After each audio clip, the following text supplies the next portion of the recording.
সব সবজি দিয়ে, তবে ঢ্যাঁড়স এই সবজিতে কিন্তু একদম দেবেন না।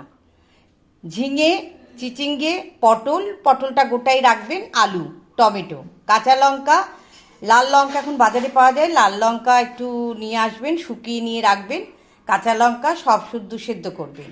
আর এদিকে মশলার মধ্যে দেবেন হচ্ছে আপনি সাদা তিল, আমন্ড বাদাম অথবা কাজু বাদাম অথবা যে কোনো বাদাম আপনার ঘরে থাকতে পারে দিতে পারেন, একটু কিশমিশ দিয়ে দেবেন, সাদা তিল আর চাল মগজ।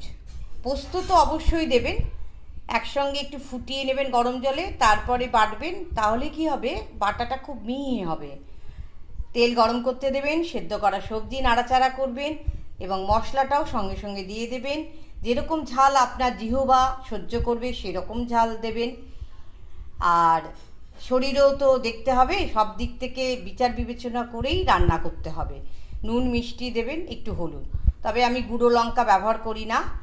এবার নাড়াচাড়া করে গরম জল ঢেলে দিয়ে নামিয়ে ফেলুন, একটু সর্ষের তেল দিয়ে।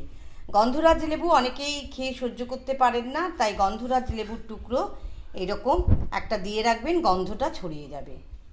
আর চিংড়ি মাছ দেবেন ঠিক করেছেন, বাজার থেকে আনুন চিংড়ি মাছ, ভাজবেন, এর মধ্যে দিয়ে দিতে পারেন। তবে বারবার বলবো, পেঁয়াজ রসুন আদা এই সময় যত কম খাবেন তত ভালো। কাঁচা পেঁয়াজ খান, রান্নাটা ঝটপট করে ফেলুন।